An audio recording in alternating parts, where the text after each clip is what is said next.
인간은 자신이 작아 보일 때 남을 깎아내려 자신을 높이려 한다. 그가 당신을 괴롭히는 이유는 당신이 그에게 위협이 될 만큼 빛나고 있기 때문이다. 이 한마디가 여러분의 가슴에 어떻게 닿으셨나요? 혹시 지금 이 순간에도 누군가의 말 때문에 마음이 아프신 분이 계신가요? 직장에서, 가정에서, 혹은 오랜 친구 사이에서 이유 없이 깎아내리는 말을 듣고 상처받으신 적이 있으신가요? 그렇다면 오늘 이 이야기는 여러분을 위한 것입니다. 끝까지 함께 해주시면 그동안 품고 계셨던 답답함과 서러움이 조금은 풀리실 겁니다. 우리는 살면서 참 많은 사람을 만납니다. 그 중에는 우리를 진심으로 응원해주는 사람도 있지만 이상하게 우리가 잘 되는 걸 불편해하는 사람도 있습니다. 내가 뭘 잘못한 것도 아닌데 나를 은근히 무시하거나 내 성과를 깎아내리거나 뒤에서 안 좋은 이야기를 퍼뜨리는 사람. 여러분도 한 번쯤은 이런 경험이 있으실 겁니다. 그때 우리는 보통 이렇게 생각하죠. 내가 뭘 잘못했나? 내가 부족해서 그런 건가? 하지만 쇼펜하우어는 정반대의 이야기를 합니다. 그 사람이 당신을 괴롭히는 건 당신이 부족해서가 아니라 당신이 빛나고 있기 때문이라고요. 이 말의 의미를 천천히 풀어보겠습니다. 사람은 누구나 자존심이라는 것을 가지고 있습니다. 이 자존심이라는 것은 참 묘한 것이어서 남과 비교할 때 가장 크게 흔들립니다. 내가 혼자 있을 때는 나름대로 괜찮다고 느끼다가도 옆에 나보다 잘 나가는 사람이 나타나면 갑자기 마음이 불편해지는 경험, 누구나 해보셨을 겁니다. 이것은 부끄러운 감정이 아닙니다. 인간이라면 누구나 느끼는 아주 자연스러운 감정입니다. 문제는 이 감정을 어떻게 다루느냐에 있습니다. 건강한 사람은 그 불편한 감정을 자기 성장의 동력으로 바꿉니다. 저 사람은 저렇게 열심히 해서 저런 결과를 얻었구나. 나도 더 노력해봐야겠다. 이렇게 생각하는 것이죠. 하지만 마음이 건강하지 못한 사람은 다른 방법을 택합니다. 자기가 올라가는 대신 상대를 끌어내리는 방법을 선택하는 겁니다. 왜냐하면 자기가 올라가는 것은 힘들고 오래 걸리지만 남을 깎아내리는 것은 입만 열면 바로 할 수 있으니까요. 말 한마디면 됩니다. 제가 뭘 잘했다고? 운이 좋았을 뿐이지. 뒤에서 누가 도와준 거 아냐? 이런 말 한마디로 상대의 성과를 순식간에 깎아내릴 수 있으니까요. 쇼펜하우어는 인간의 이런 본성을 누구보다 잘 이해한 철학자였습니다. 그는 평생 인간의 어두운 면을 정면으로 바라보았습니다. 많은 사람들이 인간은 본래 선하다. 인간은 이성적인 존재다. 이렇게 말할 때 쇼펜하우어는 고개를 저었습니다. 그는 말했습니다. 인간을 있는 그대로 보라고. 인간은 생각보다 이기적이고 생각보다 질투심이 강하고 생각보다 남의 불행에서 위안을 얻는 존재라고. 이 말이 처음 들으면 좀 충격적일 수 있습니다. 하지만 잠시 생각해보면 우리 주변에서 이런 모습을 얼마나 자주 볼 수 있는지 깨닫게 됩니다. 한 가지 이야기를 해드리겠습니다. 어느 평범한 회사에 김 과장이라는 사람이 있었습니다. 김 과장은 묵묵히 자기 일을 잘하는 사람이었습니다. 야근도 마다하지 않았고 동료들에게도 친절했고 맡은 프로젝트마다 좋은 성과를 냈습니다. 그런데 같은 팀에 박 대리라는 사람이 있었는데 이 사람이 유독 김 과장에게만 가시돋친 말을 하는 겁니다. 회의 시간에 김 과장이 아이디어를 내면 그게 되겠어요 하고 바로 찬물을 끼얹고 김 과장이 칭찬을 받으면 뒤에서 저건 팀원들이 다 해준 건데 자기 공인 것처럼 하네 하고 수근거렸습니다. 김 과장은 처음에 자기가 뭘 잘못한 건가 싶어서 박 대리에게 더 잘해주려고 했습니다. 점심도 같이 먹자고 하고 일도 도와주겠다고 했죠. 하지만 박 대리의 태도는 변하지 않았습니다. 오히려 더 심해졌습니다. 김 과장이 나중에 알게 된 사실이 있었습니다. 박 대리는 김 과장이 입사하기 전까지 팀에서 가장 일을 잘한다는 소리를 듣던 사람이었다는 것입니다. 그런데 김 과장이 들어오면서 그 자리를 뺏긴 겁니다. 아무도 대놓고 비교한 적은 없지만 박 대리 스스로가 그것을 느낀 것이죠. 자기의 자리가 위협받고 있다는 것을요. 그래서 박 대리는 김 과장을 깎아내리기 시작한 겁니다. 자기가 더 노력해서 올라가는 대신 김 과장을 끌어내리는 쪽을 택한 것이죠. 쇼펜하우어의 말 그대로입니다. 자신이 작아 보일 때 남을 깎아내려 자신을 높이려 한 것입니다. 이런 일은 회사에서만 일어나는 것이 아닙니다. 가족 사이에서도, 친구 사이에서도, 이웃 사이에서도 똑같은 일이 일어납니다. 어떤 분은 이런 경험을 하셨을 수도 있습니다. 오랜 친구에게 좋은 소식을 전했는데 그 친구의 반응이 뜨뜻 미지근했던 경험. 춘진했다고, 집을 샀다고, 아이가 좋은 대학에 붙었다고 기쁜 마음으로 이야기했는데 돌아오는 반응이 아, 그래, 잘 됐네 정도로 끝나버린 경험. 심지어 어떤 친구는 그래, 좋겠다. 나는 요즘 이래저래 힘든데 하면서 오히려 분위기를 가라앉히기도 합니다. 그 순간 느끼는 허탈함과 서운함은 겪어본 사람만 압니다. 왜 그런 걸까요? 그 친구가 나쁜 사람이어서일까요? 꼭 그렇지는 않습니다. 그 친구도 속으로는 축하해주고 싶은 마음이 있을 겁니다. 하지만 인간의 마음 속에는 또 다른 감정이 동시에 올라옵니다. 비교하는 마음, 질투하는 마음, 나는 왜 저렇게 못하지 하는 자괴감. 이런 감정들이 한꺼번에 밀려오면서 순수하게 축하하는 마음을 덮어버리는 것입니다. 쇼펜하우어는 이것을 인간의 본성이라고 보았습니다. 도덕적으로 나쁘다 좋다의 문제가 아니라 인간이라면 누구나 가지고 있는 어쩔 수 없는 본성이라고요. 그렇다면 우리는 이런 상황에서 어떻게 해야 할까요? 먼저 가장 중요한 것은 상대의 행동을 내 탓으로 돌리지 않는 것입니다. 누군가가 나를 깎아내릴 때 우리는 본능적으로 내가 뭘 잘못했나 하고 자신을 돌아봅니다. 물론 자기 점검은 좋은 습관입니다. 하지만 아무리 돌아봐도 내가 잘못한 것이 없는데 상대가 계속 나를 공격한다면 그것은 내 문제가 아니라 상대의 문제입니다. 쇼펜하우어의 말을 기억하십시오. 그가 당신을 괴롭히는 이유는 당신이 그에게 위협이 될 만큼 빛나고 있기 때문입니다. 이 말을 마음에 새기면 상대의 공격에 흔들리지 않을 힘이 생깁니다. 두 번째로 중요한 것은 상대를 미워하지 않는 것입니다. 이것이 참 어렵습니다. 나를 괴롭히는 사람을 어떻게 미워하지 않을 수 있겠습니까? 하지만 쇼펜하우어의 눈으로 보면 그 사람도 불쌍한 사람입니다. 자기 안에 있는 열등감과 불안감을 건강하게 해소하지 못해서 남을 공격하는 방법밖에 모르는 사람인 것입니다. 생각해 보십시오. 진정으로 자기 자신에게 만족하는 사람이 남을 깎아내릴 필요가 있겠습니까? 자기 삶이 충만한 사람이 남의 성공을 시기할 이유가 있겠습니까? 없습니다. 남을 깎아내리는 사람은 결국 자기 자신이 불행한 사람입니다. 그것을 알면 미움 대신 안쓰러움이 느껴지기도 합니다. 여기서 한 가지 더 깊이 들어가 보겠습니다. 쇼펜하우어는 인간의 고통에 대해서도 많은 이야기를 했습니다. 그는 삶 자체가 고통이라고 보았습니다. 이것이 처음 들으면 너무 비관적인 것 같지만 가만히 생각해보면 깊은 진실이 담겨 있습니다. 우리는 무언가를 원합니다. 그것을 얻지 못하면 고통스럽습니다. 그런데 막상 그것을 얻으면 어떻게 됩니까? 잠깐 기쁘다가 곧 또 다른 것을 원하게 됩니다. 이 끝없는 욕망의 순환 속에서 인간은 늘 불만족 상태에 놓여 있습니다. 그리고 이 불만족이 남을 향한 시기와 질투로 이어지는 것입니다. 예를 들어 보겠습니다. 어떤 사람이 월급 300만 원을 받고 있었습니다. 충분히 생활할 수 있는 돈입니다. 그런데 옆자리 동료가 400만 원을 받는다는 것을 알게 되었습니다. 그 순간부터 300만 원이 초라하게 느껴집니다. 어제까지만 해도 괜찮았던 300만 원이 오늘은 부족하게 느껴지는 것입니다. 달라진 것은 아무것도 없습니다. 내 월급도 그대로이고 내 생활 수준도 그대로입니다. 달라진 것은 오직 비교 대상이 생겼다는 것뿐입니다. 쇼펜하우어는 바로 이 점을 지적한 것입니다. 인간의 불행은 절대적인 것이 아니라 상대적인 것이라고. 남과 비교하는 순간 불행이 시작된다고. 이것을 알면 왜 사람들이 남을 깎아내리는지 더 잘 이해할 수 있습니다. 그들은 비교에서 오는 고통을 견디지 못하는 것입니다. 내가 300만 원인데 옆 사람이 400만 원이면 내가 400만 원으로 올라가든지 옆 사람을 300만 원으로 끌어내리든지 둘 중 하나를 해야 마음이 편해집니다. 그리고 앞서 말했듯이 자기가 올라가는 것은 어렵고 남을 끌어내리는 것은 쉬우니까 많은 사람들이 후자를 택하는 것입니다. 이제 조금 다른 각도에서 이야기해 보겠습니다. 여러분 중에 혹시 직장 상사에게 이유 없이 미움을 받고 있다고 느끼시는 분이 계신가요?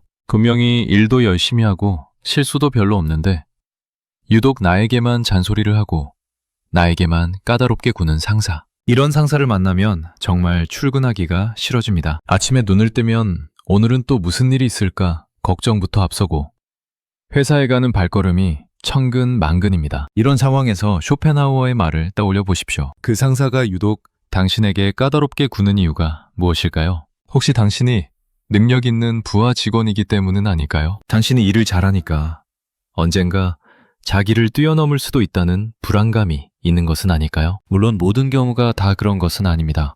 때로는 정말로 내가 고쳐야 할 부분이 있을 수도 있습니다. 하지만 객관적으로 봐도 내가 잘못한 것이 없는데 이유 없이 괴롭힘을 당한다면 한 번쯤은 쇼펜하우어의 관점에서 상황을 바라보시기 바랍니다. 그러면 마음이 한결 가벼워질 것입니다. 또 한 가지 흔한 경우가 있습니다. 가족 간의 비교와 깎아내림입니다. 명절에 친척들이 모이면 빠지지 않는 것이 비교입니다. 너희 아들은 뭐하니? 너는 얼마나 버니? 집은 샀니?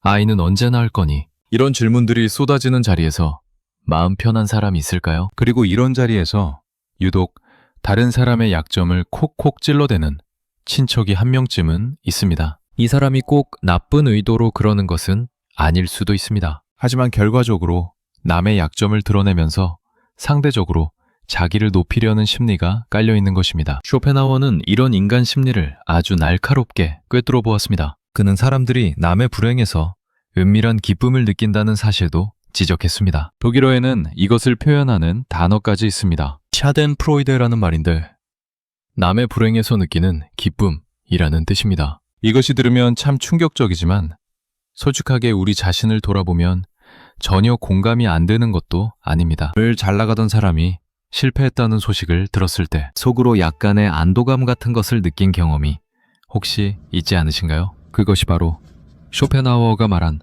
인간의 어두운 면입니다. 하지만 쇼펜하우어가 이런 이야기를 한 것은 인간을 비난하기 위해서가 아닙니다. 인간을 있는 그대로 이해하기 위해서입니다. 우리가 이런 본성을 가지고 있다는 것을 인정해야 비로소 그것을 다스릴 수 있기 때문입니다. 자기 안에 질투심이 있다는 것을 부정하는 사람은 그 질투심에 끌려다닙니다. 하지만 나한테도 이런 마음이 있구나 하고 인정하는 사람은 그 감정을 객관적으로 바라볼 수 있게 되고 그래서 그 감정에 지배당하지 않을 수 있게 됩니다. 자, 그러면 이제 실제로 우리 삶에서 어떻게 이 지혜를 적용할 수 있는지 이야기해 보겠습니다. 먼저 누군가가 나를 깎아내릴 때의 대처법입니다. 가장 좋은 방법은 반응하지 않는 것입니다. 이것이 말처럼 쉽지 않다는 것을 저도 알고 있습니다. 누군가가 내 앞에서 또는 내 뒤에서 나를 깎아내리는 말을 하면 당장 반박하고 싶고 화가 나고 억울합니다. 하지만 쇼펜하우어의 관점에서 보면 그 사람은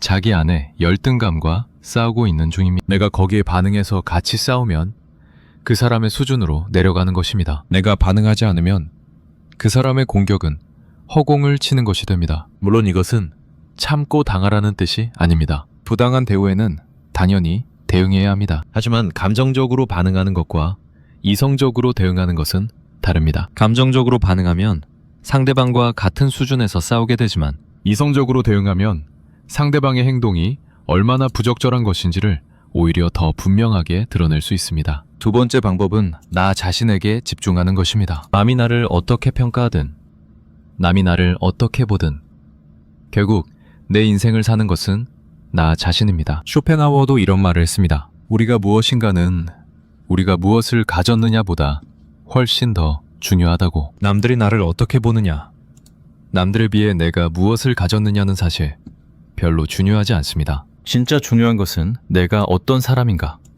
내가 내 삶에 만족하는가, 나는 성장하고 있는가 하는 것입니다. 이것을 깨달으면 남의 시선에서 자유로워질 수 있습니다. 남이 나를 깎아내려도 내 가치는 변하지 않는다는 것을 알게 되니까요. 다이아몬드는 누가 뭐라고 해도 다이아몬드입니다. 누군가가 이건 그냥 돌이야 하고 말한다고 해서 다이아몬드가 돌이 되는 것은 아닙니다. 마찬가지로 누군가가 나를 깎아내리는 말을 한다고 해서 내 가치가 떨어지는 것은 아닙니다. 세 번째 방법은 거리를 두는 것입니다. 쇼펜하우어는 고독에 대해서도 많은 이야기를 했습니다. 그는 혼자 있는 시간의 가치를 누구보다 높이 평가한 철학자였습니다. 그는 말했습니다. 혼자 있을 때 비로소 자기 자신이 될 수 있다고. 사람들 속에 있으면 우리는 끊임없이 남의 눈치를 보고 남과 비교하고 남의 기대에 맞추려고 합니다. 하지만 혼자 있으면 오직 나 자신에게만 집중할 수 있습니다. 나를 깎아내리는 사람이 있다면 그 사람과 물리적으로든 심리적으로든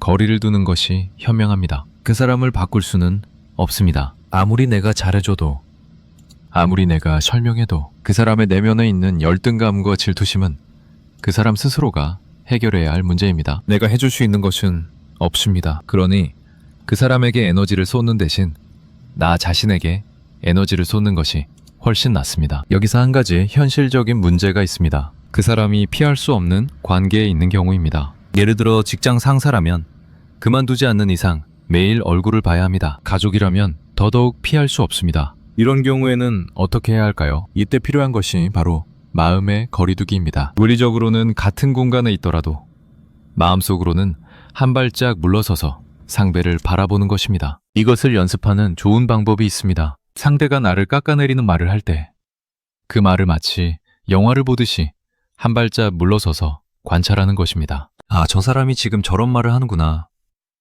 저 사람 안에 있는 불안감이 저렇게 표출되는구나. 이렇게 객관적으로 바라보는 연습을 하는 것입니다. 처음에는 잘 안 됩니다. 화가 먼저 치밀어 오르니까요. 하지만 연습을 하다 보면 점점 나아집니다. 그리고 어느 순간부터는 상대의 공격적인 말이 더 이상 나를 흔들지 못하게 됩니다. 쇼펜하우어의 이 통찰은 비단 개인적인 관계에만 적용되는 것이 아닙니다. 우리 사회 전체에도 적용됩니다. 요즘 인터넷을 보면 댓글에 악성 댓글이 넘쳐납니다. 누군가가 좋은 일을 하면 반드시 그것을 깎아내리는 댓글이 달립니다. 유명인이 기부를 하면 세금 때문에 하는 거겠지 하고 비꼬고, 누군가가 성공하면 부모 잘 만난 덕이지 하고 깎아내립니다.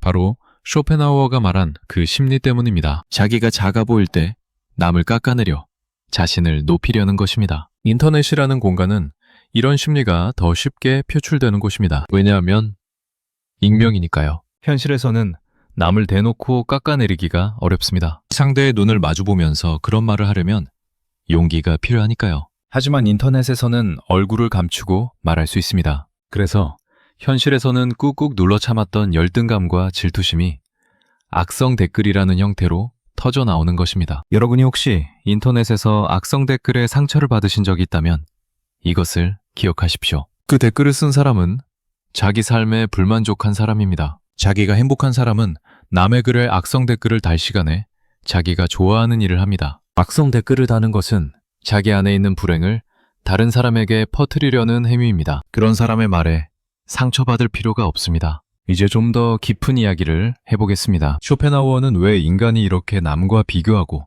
남을 깎아내리는 존재가 되었다고 보았을까요? 그것은 그의 철학의 핵심 개념인 의지와 관련이 있습니다. 쇼펜하우어에 따르면 세상의 본질은 의지입니다. 이 의지라는 것은 끊임없이 무언가를 원하고 추구하고 갈망하는 맹목적인 힘입니다. 인간도 이 의지에 의해 움직이는 존재입니다. 우리가 무언가를 원하고 남보다 더 가지고 싶고 남보다 더 높은 곳에 서고 싶은 것은 바로 이 의지 때문입니다. 이 의지는 만족은 모릅니다. 하나를 얻으면 또 다른 것을 원합니다. 그래서 인간은 영원히 만족하지 못하고 영원히 남과 비교하며 영원히 불안해합니다. 이것이 쇼펜하우어가 본 인간의 근본적인 조건입니다. 좀 우울한 이야기 같지만 이것을 아는 것과 모르는 것은 하늘과 땅 차이입니다. 이것을 모르면 우리는 끝없는 비교와 경쟁의 바퀴 속에서 헤어나지 못합니다. 하지만 이것을 알면 한 발짝 뒤로 물러서서 그 바퀴를 바라볼 수 있게 됩니다. 쇼펜하우어는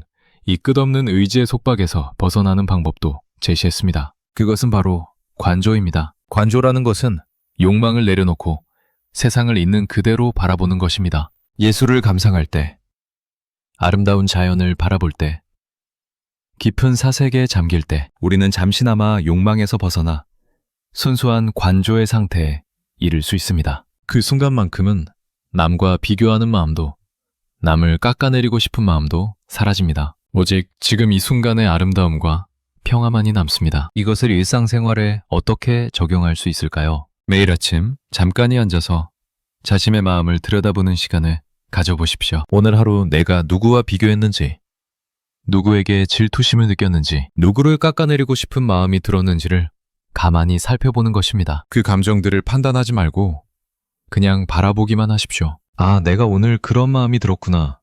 그것은 내 안에 있는 불안감 때문이었구나. 이렇게 가만히 인정하는 것만으로도 그 감정은 힘을 잃습니다. 여기서 한 가지 중요한 것을 말씀드리겠습니다. 쇼펜하우어의 이 가르침을 듣고 나면 어떤 분들은 이런 생각을 하실 수도 있습니다. 그러면 나도 남을 깎아내리고 있는 건 아닌가? 나도 누군가에게 그런 존재인 건 아닌가? 이런 반성이 든다면 그것은 매우 건강한 신호입니다. 왜냐하면 남을 깎아내리는 사람은 보통 자기가 그러고 있다는 것을 모르기 때문입니다. 자기가 그러고 있다는 것을 인식하는 순간 이미 반은 해결된 것입니다. 우리는 모두 가해자가 될 수도 있고 피해자가 될 수도 있습니다. 누군가에게 상처를 받기도 하지만 알게 모르게 누군가에게 상처를 주기도 합니다. 중요한 것은 자기 자신을 정직하게 바라보는 것입니다. 내가 누군가를 깎아내리고 있다면 그것은 내 안에 있는 열등감과 불안감 때문은 아닌지 점검해 보는 것입니다. 그리고 만약 그렇다면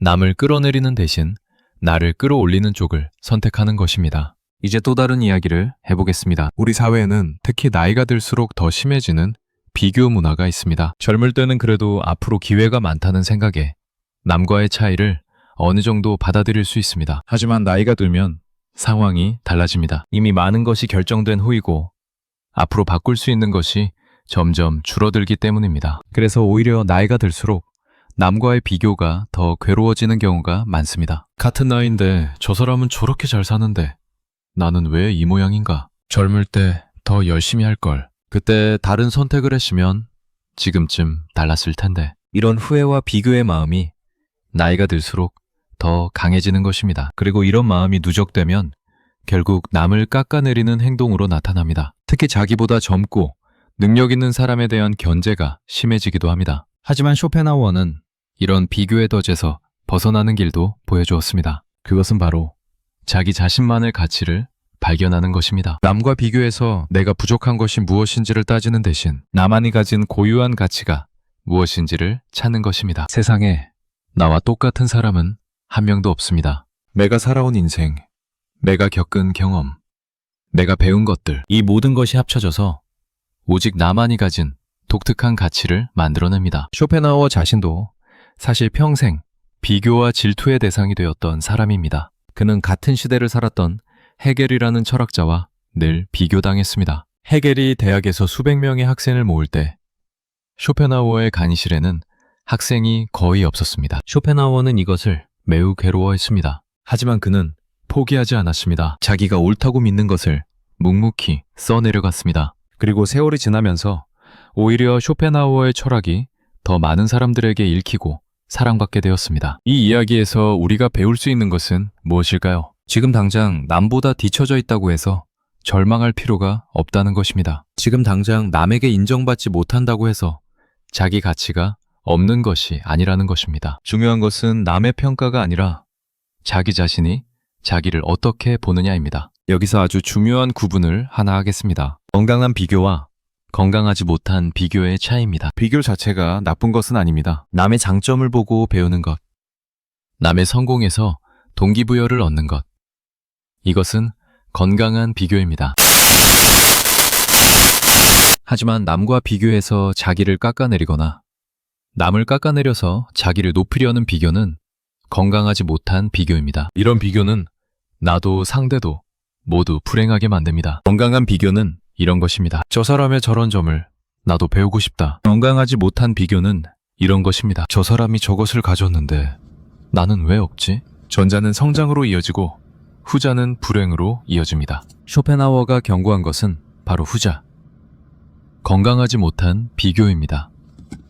이제 좀 더 현실적인 이야기를 해보겠습니다. 실제로 누군가에게 깎아내림을 당하고 있을 때 마음을 어떻게 다잡을 수 있는지에 대해서 말입니다. 첫 번째는 기록하는 것입니다. 누군가가 나를 깎아내릴 때 그 상황을 글로 적어보는 것입니다. 언제, 어디서, 누가, 무슨 말을 했는지를 적어봅니다. 그리고 그때 내가 어떤 감정을 느꼈는지도 적습니다. 이렇게 글로 적으면 신기하게도 감정이 좀 정리가 됩니다. 머릿속에서 빙빙 돌던 생각이 글로 나오면서 객관화가 되기 때문입니다. 그리고 나중에 다시 읽어보면 그때 왜 그렇게 힘들었는지, 그 상황이 정말 그만큼 심각한 것이었는지를 좀 더 냉정하게 판단할 수 있게 됩니다. 두 번째는 신뢰할 수 있는 사람과 이야기하는 것입니다. 혼자서 끙끙 앓지 마시고 믿을 수 있는 사람에게 내 상황을 이야기해 보십시오. 가족이든 친구든 누구든 좋습니다. 다른 사람의 시각에서 바라보면 내가 미처 보지 못한 것을 볼 수도 있고, 무엇보다 누군가에게 내 이야기를 하는 것만으로도 마음의 짐이 가벼워집니다. 세 번째는 내가 잘하는 것에 집중하는 것입니다. 누군가가 나를 깎아내릴 때 우리는 자연스럽게 자기의심에 빠집니다. 내가 정말 부족한 건가? 내가 정말 못하는 건가 하는 생각이 듭니다. 이때 의식적으로 내가 잘하는 것, 내가 이룬 것, 내가 가진 강점을 떠올리는 것이 도움이 됩니다. 지금까지 내가 이루은 것들을 하나하나 생각해 보십시오. 그것이 아무리 작은 것이라도 상관없습니다. 그것들은 모두 내가 노력해서 만들어낸 결과입니다. 아무도 그것을 부정할 수 없습니다. 네 번째는 상대의 입장에서 생각해 보는 것입니다. 이것이 아까 말한 쇼펜하우어적 관점입니다. 저 사람이 왜 나에게 저런 행동을 할까? 저 사람 안에 어떤 불안이 있기에 나를 공격하는 걸까? 이렇게 상대의 입장에서 생각해 보면 화가 좀 누그러지고 심지어 안쓰러운 마음이 들기도 합니다. 화를 내는 대신 이해하려고 노력하면 역설적으로 내 마음이 더 평해집니다. 다섯 번째는 때로는 당당하게 말하는 것입니다. 참는 것이 항상 능사는 아닙니다. 상대의 행동이 도를 넘었을 때는 분명하게 선을 긋는 것이 필요합니다. 그 말씀은 제가 들었을 때 이런 기분이 듭니다. 이렇게 자기 감정을 솔직하게 표현하는 것입니다. 공격적으로 받아치는 것이 아니라 자기 감정을 담담하게 전달하는 것입니다. 이것을 잘하면 상대도 자기 행동을 돌아보게 되는 경우가 많습니다. 이제 좀 더 넓은 시각에서 이야기를 마무리해 보겠습니다. 쇼펜하우어의 이 명언이 우리에게 궁극적으로 전해주는 메시지는 무엇일까요? 그것은 두 가지입니다. 첫째, 남이 나를 깎아내릴 때 그것은 내 잘못이 아닐 수 있다는 것입니다. 오히려 내가 빛나고 있기 때문에 그런 일이 일어나는 것일 수 있습니다. 이것을 알면 불필요한 자기 비하에서 벗어날 수 있습니다. 둘째, 나도 누군가를 깎아내리고 있지는 않은지 돌아보라는 것입니다. 내 안에 있는 질투심과 열등감을 정직하게 마주하고 남을 끌어내리는 대신 나를 끌어올리는 쪽을 선택하라는 것입니다. 결국 쇼펜하우어가 말하고자 한 것은 인간에 대한 깊은 이해입니다. 인간은 완벽하지 않습니다. 질투도 하고 시기도 하고 남의 불행에서 위안을 얻기도 합니다. 하지만 그런 본성을 인정하고 이해할 때 비로소 우리는 그것을 넘어설 수 있습니다. 오늘 이 이야기가 여러분에게 조금이라도 위로가 되었으면 좋겠습니다. 지금 이 순간에도 누군가의 깎아내림에 상처받고 계신 분이 있다면 이것을 기억해 주십시오. 그가 당신을 괴롭히는 이유는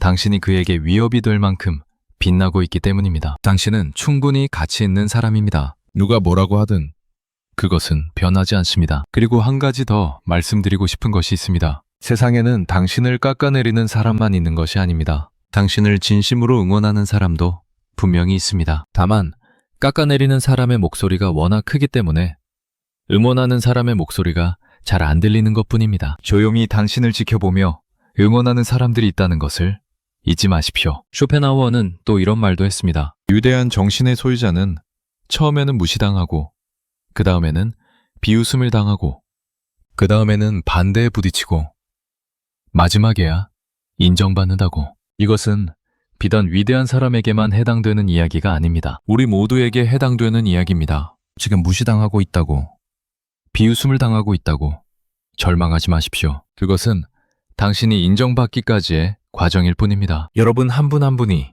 모두 소중한 분들입니다. 누군가의 깎아내림에 흔들리지 마시고 자기 자신의 가치를 믿으시기 바랍니다. 그리고 혹시 내가 누군가를 깎아내리고 있지는 않은지도 한번 돌아봐 주시기 바랍니다. 우리 모두가 남을 끌어내리는 대신 서로를 끌어올리는 사회를 만들어갈 수 있으면 좋겠습니다. 오늘 이야기를 여기서 마치겠습니다. 긴 이야기 끝까지 들어주셔서 감사합니다. 이 이야기가 여러분의 마음에 작은 위로가 되었길 바랍니다. 다음에 또 좋은 이야기로 찾아뵙겠습니다. 잠깐, 여기서 끝내기에는 아직 여러분께 더 전해드리고 싶은 이야기가 많습니다. 조금만 더 함께 해주십시오. 아까 쇼펜하우어가 말한 의지에 대해 이야기했는데 이것을 우리 일상의 구체적인 장면들과 연결해서 좀 더 풀어보겠습니다. 여러분, 혹시 이런 경험 있으신가요? 동창회에 갔는데 옛날에 나보다 못했던 친구가 지금은 나보다 훨씬 잘 살고 있는 것을 보았을 때 그 복잡한 감정, 반가움도 있지만 솔직히 씁쓸함도 있습니다. 그 친구를 축하해주면서도 집에 돌아오는 길에 자꾸 그 친구 생각이 나고 나는 왜 이 모양인가 하는 자괴감이 밀려오는 경험. 이것은 정말 많은 분들이 겪는 보편적인 감정입니다. 쇼펜하우어의 눈으로 보면 이 감정은 인간의 의지가 만들어낸 것입니다. 의지는 항상 더 많은 것을 원합니다. 현재 가진 것에 만족하지 못하고 끊임없이 더 나은 상태를 추구합니다. 그래서 남이 나보다 더 나은 상태에 있으면 자동으로 불편한 감정이 올라오는 것입니다. 이것은 의지적으로 컨트롤하기 어려운 거의 반사적인 반응입니다. 그런데 문제는 이 감정이 올라온 다음에 어떤 행동을 하느냐입니다. 어떤 사람은 그 감정을 삼키고 조용히 자기 삶으로 돌아갑니다. 하지만 어떤 사람은 그 감정을 삼키지 못하고 행동으로 표출합니다. 그 친구 뒤에서 안 좋은 이야기를 하거나 그 친구의 성공을 깎아내리는 말을 하거나 심지어 관계를 끊어버리기도 합니다. 자기 안에 불편함을 감당하지 못해서 상대를 밀어내는 것입니다. 이런 경험을 당하는 쪽은 정말 당혹스럽습니다. 나는 아무것도 잘못한 것이 없는데. 오래된 친구가 갑자기 태도가 변하거나 멀어지면 혼란스러울 수밖에 없습니다. 내가 뭘 잘못했나? 내가 자랑을 너무 한 건가? 내가 눈치가 없었나?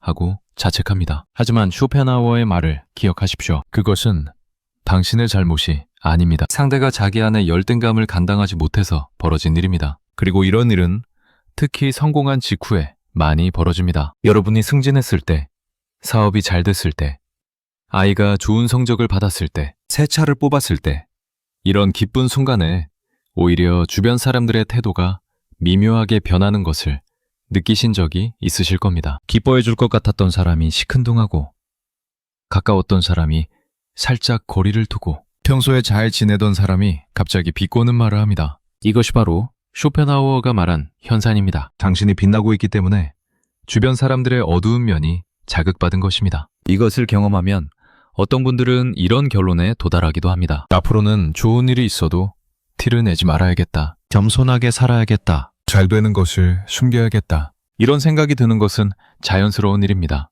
하지만 이것은 올바른 해결책이 아닙니다. 자기 자신을 숨기면서 사는 것은 결국 자기 삶을 온전히 살지 못하는 것이니까요. 내 기쁨을 숨기고 내 성공을 감추고 왜 행복을 드러내지 못하는 삶이 과연 행복한 삶이라고 할 수 있겠습니까? 쇼펜하우어가 제시한 해답은 다릅니다. 자신을 숨기는 것이 아니라 남의 반응에 흔들리지 않는 것입니다. 내 기쁨은 내 것이고 남이 그것을 어떻게 받아들이든 그것은 남의 몫입니다. 내가 잘된 것을 불편해하는 사람이 있다면 그것은 그 사람이 해결해야 할 문제이지 내가 나를 줄여야 할 이유가 되지 않습니다. 물론 여기서 오해하지 말아야 할 것이 있습니다. 이것은 자랑질을 해도 된다는 의미가 아닙니다. 배려와 겸손은 당연히 중요합니다. 어려운 처지에 있는 사람 앞에서 대놓고 자기 잘난 이야기를 하는 것은 배려가 부족한 행동입니다. 하지만 기본적인 배려를 갖추었는데도 상대가 나를 깎아내린다면 그것은 내가 더 줄여야 할 문제가 아니라는 것입니다. 여기서 또 하나의 현실적인 상황을 이야기해 보겠습니다. 시어머니와 며느리 사이, 장모님과 사위 사이, 또는 형제 자매 사이에서 벌어지는 깎아내림입니다. 가족관계에서의 깎아내림은 특히 더 아픕니다. 왜냐하면 남이야 안 보면 그만이지만 가족은 계속 만나야 하니까요. 그리고 가족이니까 더 솔직하게 말한다는 명목하에 상처 주는 말을 서슴없이 하는 경우가 많습니다. 예를 들어 시어머니가 며느리에게 이렇게 말합니다. 우리 아들이 너 만나서 이 모양이 됐다. 예전에는 더 잘 나갔는데. 이 말을 듣는 며느리의 마음이 어떻겠습니까? 또는 형이 동생에게 이렇게 말합니다. 너는 맨날 그 모양이지. 나처럼 좀 해봐. 이런 말들이 쌓이면 정말 큰 상처가 됩니다. 쇼펜하우어의 관점에서 이것을 분석해보면 이런 말을 하는 사람들도 결국 자기 안의 불안을 상대에게 투사하고 있는 것입니다. 시어머니가 며느리를 탓하는 것은 아들의 현재 상태가 자기 기대에 못 미치기 때문이고 그 실망감을 며느리에게 돌리는 것입니다. 형이 동생을 깎아내리는 것은 자기가 형으로서의 우위를 유지하고 싶은 마음 혹은 동생이 자기보다 나아질 수 있다는 불안감 때문입니다. 이렇게 가족 안에서의 깎아내림은 더 복잡한 감정이 얽혀 있습니다. 사랑과 기대, 실망과 분노, 질투와 불안이 뒤섞여서 아주 복잡한 형태로 나타납니다. 하지만 본질은 같습니다. 자기 안의 부정적인 감정을 건강하게 처리하지 못하고 상대를 깎아내리는 방식으로 표출하는 것입니다. 가족 관계에서의 이런 문제를 다루는 것은 정말 어렵습니다. 완전히 거리를 둘 수도 없고 무시할 수도 없고 그렇다고 매번 싸울 수도 없습니다. 이럴 때 쇼펜하우어의 지혜가 특히 도움이 됩니다. 상대의 말에 일일이 반응하지 말고 그 말 뒤에 숨겨진 감정을 읽으라는 것입니다. 시어머니가 며느리를 탓할 때 그 말 뒤에는 아들에 대한 걱정과 자기 기배가 무너진 데 대한 실망이 있습니다. 그것을 알면 화가 좀 줄고 안쓰러운 마음이 생기기도 합니다. 물론 이해한다고 해서 모든 것을 받아들여야 한다는 뜻은 아닙니다. 어머니 마음은 이해하지만 그런 말씀을 들으면 저도 마음이 아픕니다. 이렇게 자기 감정을 솔직하게 전달하는 것입니다. 이것이 쉽지 않다는 것은 알고 있습니다. 하지만 연습하면 점점 나아집니다. 이제 마지막으로 쇼펜하우어의 명언에서 가장 중요한 부분을 다시 한번 짚어보겠습니다. 당신이 그에게 위협이 될 만큼 빛나고 있기 때문이다. 라는 부분입니다. 이 말은 단순한 위로가 아닙니다. 이것은 아주 중요한 진실을 담고 있습니다. 누군가가 당신을 깎아내리려 한다는 것은 당신에게 깎아내릴 만한 무언가가 있다는 뜻입니다. 아무것도 가진 것이 없는 사람을 깎아내릴 이유가 없으니까요. 이것을 곰곰이 생각해 보십시오. 당신을 깎아내리는 그 사람은 어떤 면에서는 당신의 가치를 인정하고 있는 것입니다. 물론 그것을 인정하기 싫으니까 깎아내리는 행동을 하는 것이지만 역설적으로 그 행동 자체가 당신의 가치를 증명하고 있는 셈입니다. 이것을 깨달으면 상대의 공격이 더 이상 두렵지 않습니다. 오히려 이 사람이 나에게 위협을 느끼고 있구나. 내가 그만큼 잘하고 있다는 뜻이구나 하고 생각할 수 있게 됩니다. 이렇게 관점을 바꾸면 상대의 공격이 오히려 나에 대한 인정이 됩니다. 여러분, 인생을 살면서 모든 사람에게 사랑받는 것은 불가능합니다. 아무리 좋은 사람이라도 누군가에게는 미움을 받고 아무리 훌륭한 사람이라도 누군가에게는 깎아내림을 당합니다. 쇼펜하우어도 예수도 부처도 당대의 비난을 받았습니다. 그러니 우리 같은 평범한 사람이 누군가에게 깎아내림을 당하는 것은 너무나 자연스러운 일입니다. 중요한 것은 그것 때문에 주저앉지 않는 것입니다. 쇼펜하우어는 말년에 드디어 인정을 받았습니다. 젊은 시절 아무도 알아주지 않던 그의 철학이 나이가 들어서야 세상의 빛을 본 것입니다. 그는 이때 이렇게 말했습니다. 진리는 잠시 침묵할 수 있지만 영원히 침묵하지는 않는다고. 이 말은 우리에게도 해당됩니다. 지금 당장 알아주는 사람이 없더라도, 지금 당장 인정받지 못하더라도 당신이 진실되게 살고 있다면 언젠가는 그 빛이 드러나게 되어 있습니다. 남의 깎아내림에 흔들리지 마십시오. 당신의 빛을 숨기지 마십시오. 남이 불편해한다고 해서 당신이 어둠 속으로 들어갈 필요는 없습니다. 당신은 당신대로 빛나면 됩니다. 그리고 그 빛 때문에 누군가가 불편해한다면 그것은 그 사람의 문제입니다. 당신의 문제가 아닙니다. 오늘 긴 이야기 끝까지 함께 해주신 여러분께 진심으로 감사드립니다. 쇼펜하우어의 이 한마디가 여러분의 삶에 작은 등불이 되기를 바랍니다. 힘든 순간이 올 때마다 이 말을 떠올려 주십시오. 그가 당신을 괴롭히는 이유는 당신이 그에게 위협이 될 만큼 빛나고 있기 때문입니다. 여러분은 충분히 빛나고 있습니다. 그것을 잊지 마십시오.